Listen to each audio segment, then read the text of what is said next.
Whether you're dealing with anxiety, depression, aimlessness, any of the issues that plague us, one of the most important questions to ask yourself is something that would surprise many of us. You know what that question is?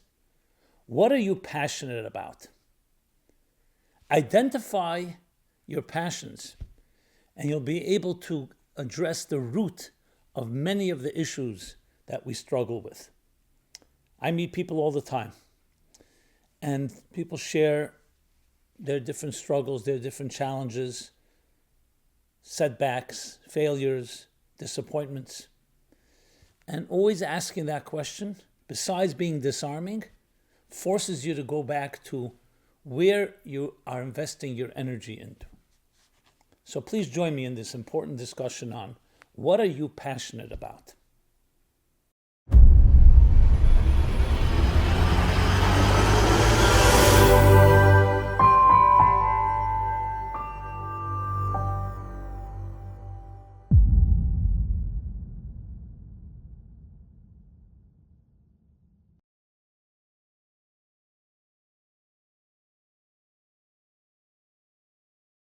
Hi, this is Simon Jacobson, and we're going to be speaking about what are you passionate about? This program is dedicated in loving memory of Avram ben Ephraim.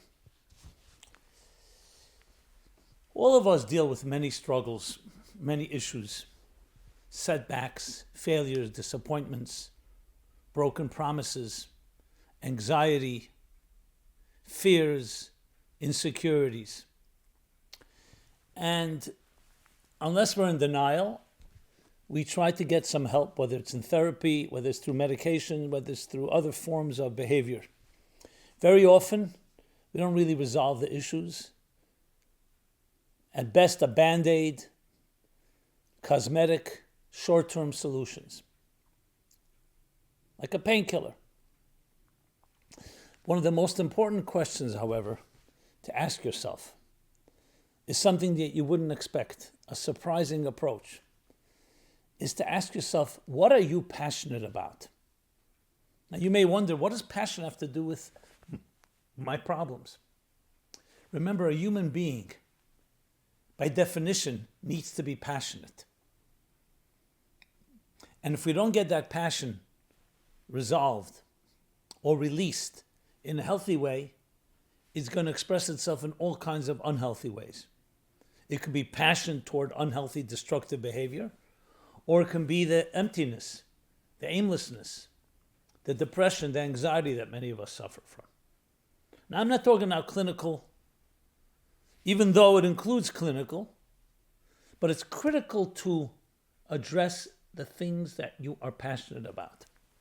I remember I gave a talk, a Zoom talk, right in the middle of the pandemic, COVID. This was right at the end of the school season, where all the schools were closed down and everything was by Zoom. So I was asked to speak to a group of, it was over 1,500 students, public school students across the country, teenagers, via Zoom. And I opened up the session with a question.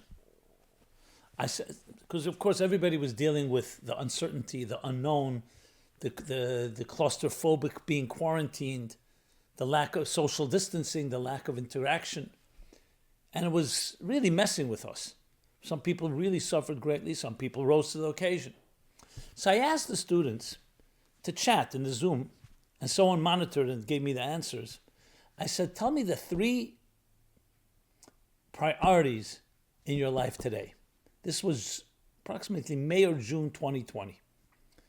And interestingly, most of the answers were about internal things: love, relationships, family, values.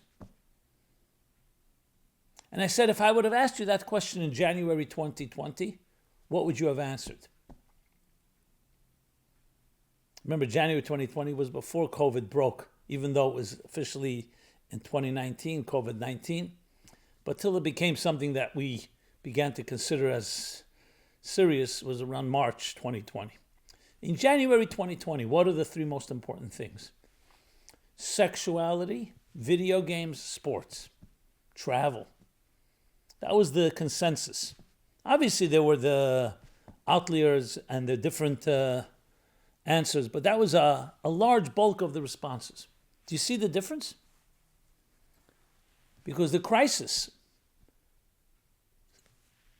stripped us from our security blankets, jolted us out of our comfort zones, and suddenly we had to focus on things that really matter. When we're comfortable and things were going regular, we focus on the immediate, often superficial things. What does that tell you? That tells you that passion and our commitments and our activities, the things we consider to be priorities, are all dependent on your state of mind and where you're at. The fact of the matter is, as blessed as we may be in our society today, our high standard of living, our comfort zones, the ease to access anything, anywhere, get a delivery by pressing a button within a half hour, an hour, also has a downside. The downside is that our passions tend to lend itself to things that are quite frivolous. When we're struggling for our lives, when I say struggling, I mean whether it's a crisis, whether it's a war, whether it's other battles or challenges, then we have to be focused and crystallize what do we stand for. It's a blessing that the young people in this country, including myself, have never had to fight a war for our values. We've been blessed. The last time there was such a war was World War II. That's long before most of us were born. And even then, it was not that simple till America entered the war. But we don't have the need, which is a blessing, but also tells you how much free time we have. And as a result, we don't have to fight for anything. If someone were to ask you, what are you ready to die for? And I don't mean physically die. What are you ready to fight for till the bitter end? There are very few things that we're ready to do until we are. It's taken from us. Until we feel deprived, which is a bizarre paradox, but it is a paradox. And I want to bring it back to our discussion here about passion. It is vital to have healthy passions. Let me share just one case study. An individual, a young adult, early 20s. She came to me struggling with many issues, growing up in a very traumatic home, abuse, other issues. I was beginning to make it in school, very smart and accomplished, but still internally many skeletons, many demons haunted her. She said, as much as I study and my marks are good, and I can probably get a good degree and get a good job, I just feel a very big emptiness. And as much as she tried, she could not rebuild a relationship with her mother, with her father. They were unhealthy, each in their own way. They were at this point divorced. What about your siblings, I said? Similar, each one of us struggles in their own way.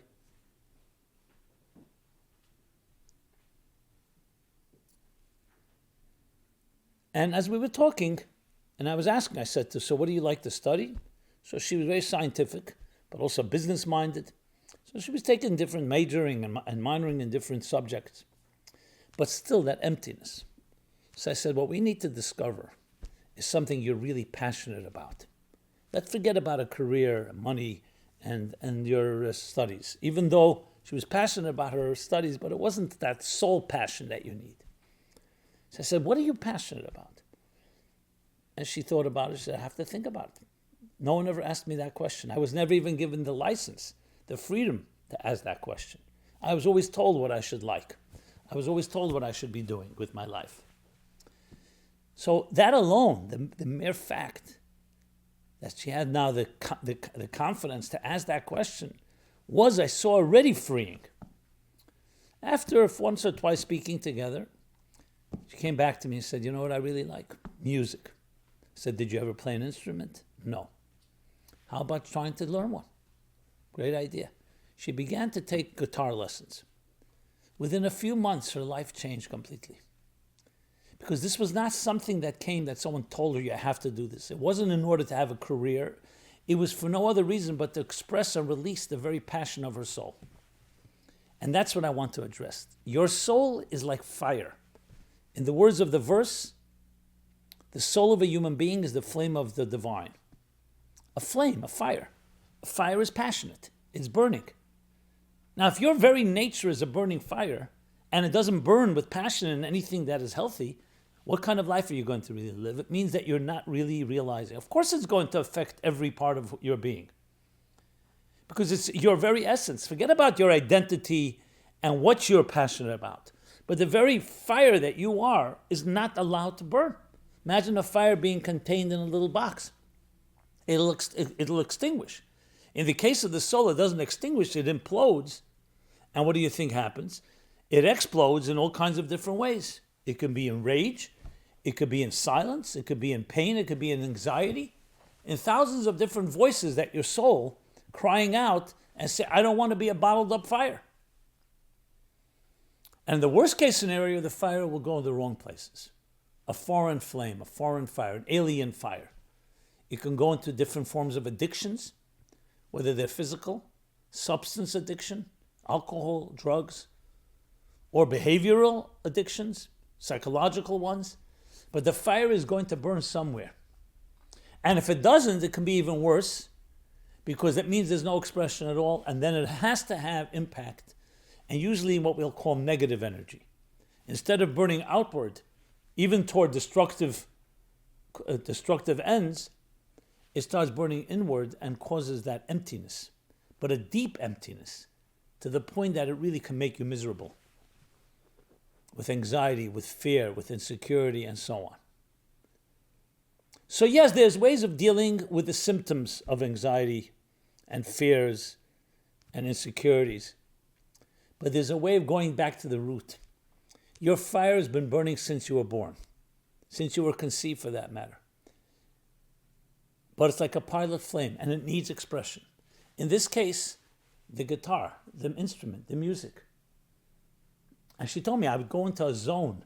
I just love playing. And now she hasn't become a great guitarist, but it's her passion. Ask yourself, what is your passion?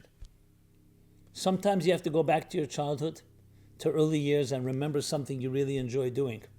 And very often that was knocked out of us. Our creativity, our imagination, our mischievous and adventurous side. We were told, no, that's for children. Grow out of it. When in truth, it was your fire burning. Yes, for a child, it expresses itself a certain way. Obviously, an adult shouldn't be sitting and playing with toys like a child does. But we should still be playful. We just have to find other ways of expressing it. I remember reading once an advertising agency in the West Coast, very powerful, very popular. And they had an interesting exercise. When they came, as a new client came to them to create an advertising campaign, they would have the reps get together, but not just get together, they rent out an amusement park, a children's little park. Somewhere, they would go there for a day or two, play in the sandbox, play on seesaws, play on swings and on slides, and go back into the child mode. I'm talking about the advertising agents here. To get into a place that was out of their regular comfort zone, out of their regular sitting at an office, looking out a window, out of the executive structure, to get them to think like children think, to get their creative juices going. I thought it was a fascinating approach. And they would come up with these crazy ideas that they would never have come up had they stayed in their regular straitjacket structured environments. And the same is for all of us. Maybe go out to the beach, go to a park, go back and evoke and remember a childhood experience, the best, warmest childhood memory you have.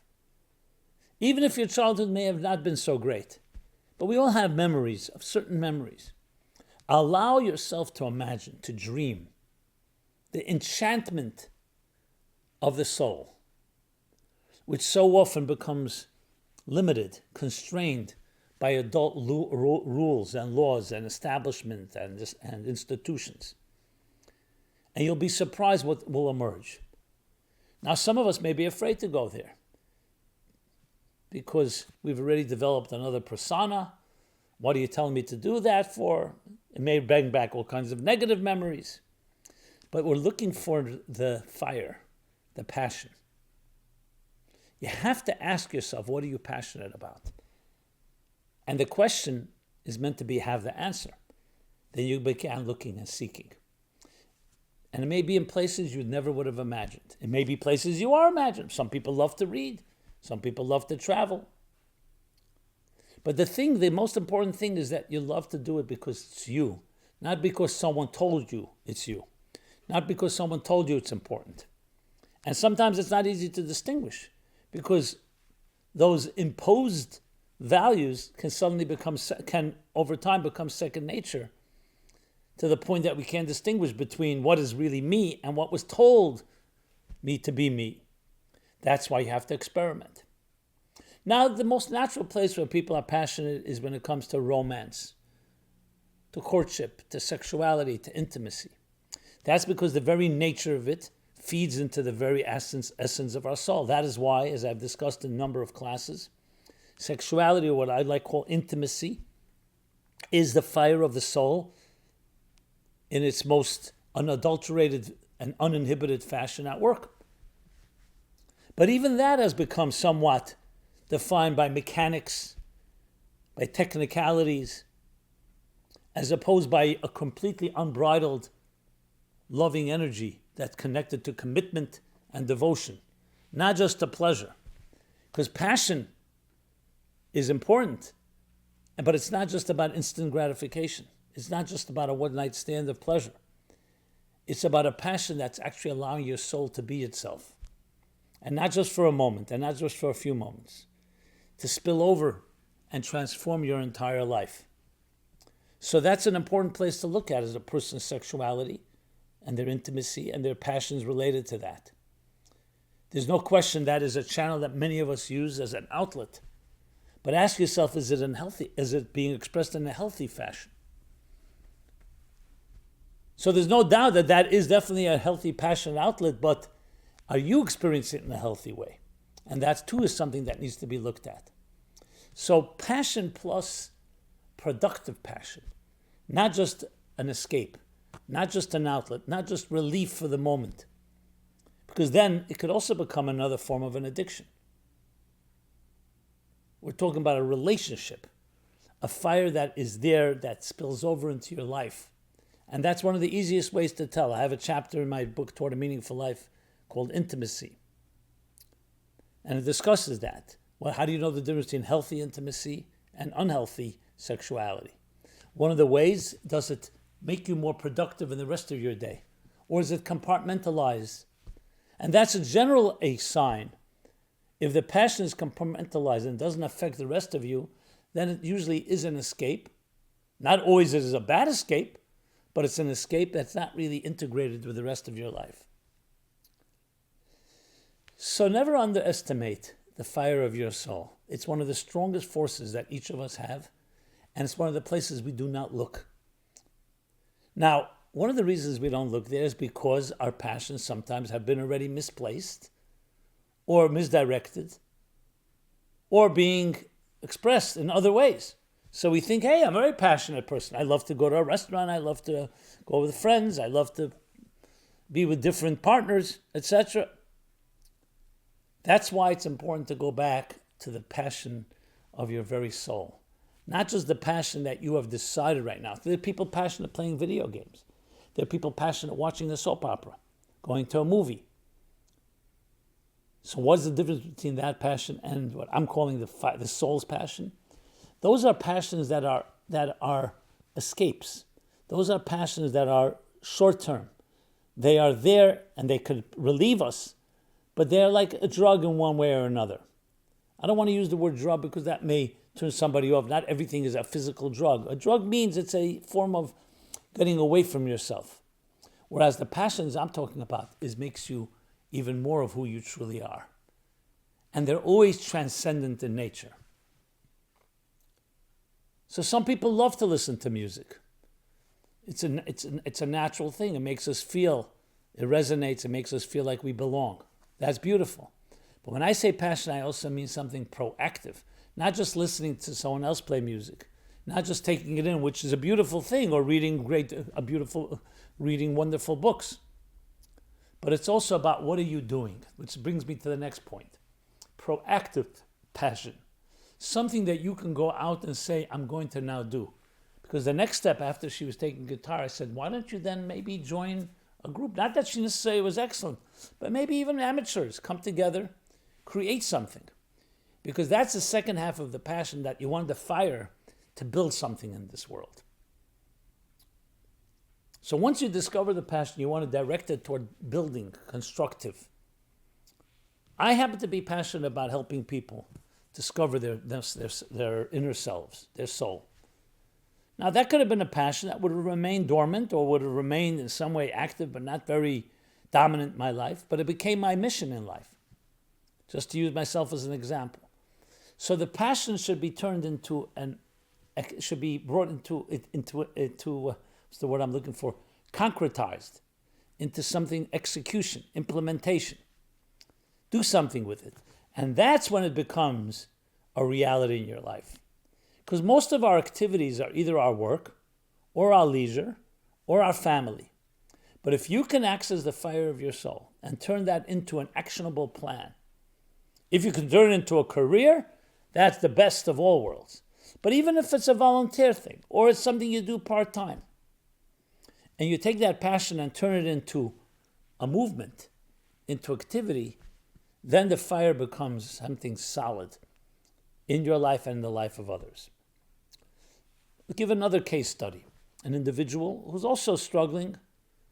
This person was struggling with many addictions, could not find a healthy relationship, came from wealth, so there was no problem with money, did not struggle financially, but internally was a mess.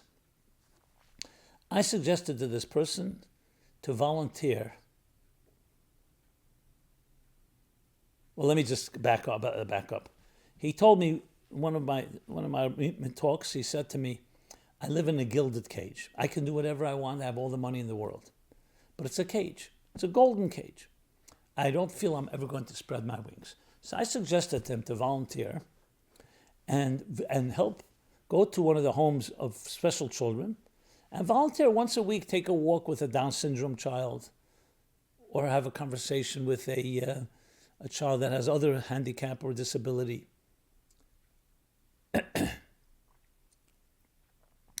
Initially, he refused. He said, "I'll hire someone to do that." I said, "No, the whole point is you."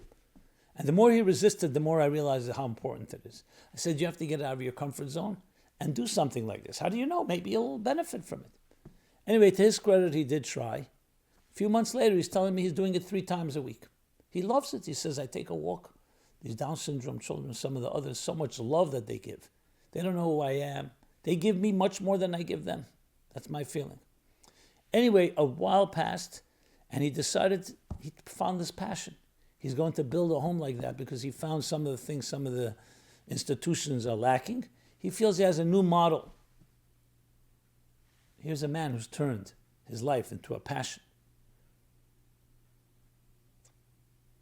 All of us have within us that type of virtue, that type of benevolence, kindness. But we don't always have a place to express it. We see it as, okay, it's my charitable thing. I need to volunteer. I need to help. But it's like an extracurricular activity. No, make it a commitment that every day, for every email you send 3 emails with some kind message. Doesn't even have to be your own. You can find something, share it with others. Make that your passion. When I say make that your passion, I really mean discover, is that your passion? And you may be surprised.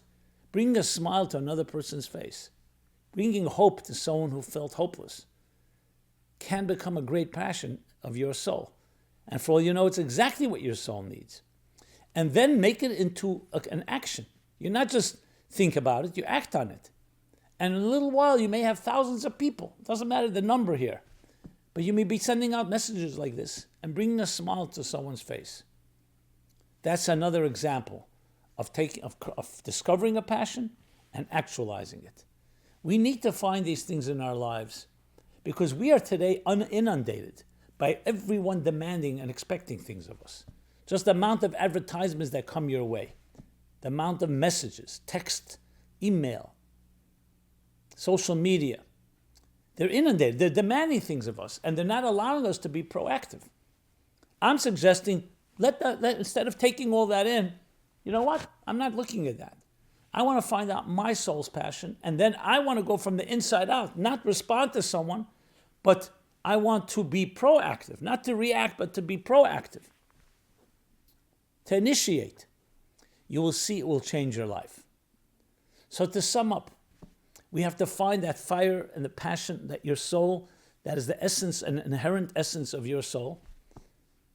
We have to act on it, and we have to be proactive. That's the key. If you can master that art, you will see how your life will change. You don't even know how much you're reacting to other people's requests and demands. Even if you're not reacting, but you are being, the word respond is also not the right word, but you're basically on the receiving end. It's coming your way. You may be deflecting it, you may be ignoring it, but it's still playing defense. Whereas when you go on the offense, that changes the whole picture.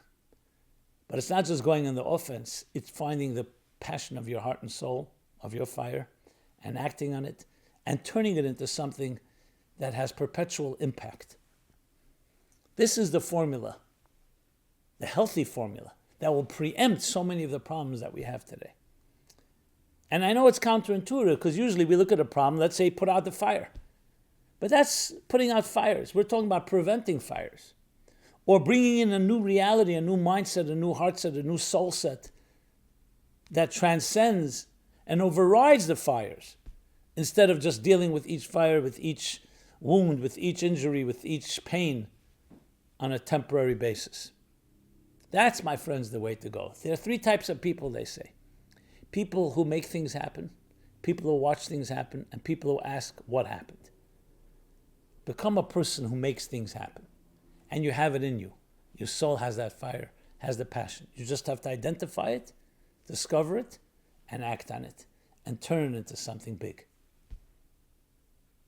This is Simon Jacobson, Meaningful Life Center, meaningfullife.com, where you can find this program and many other programs like it on many different topics. We have a robust schedule of events and programs. Check it out, meaningfullife.com. We'd love to hear from you, your comments, your thoughts, your suggestions, and please share this if you see fit.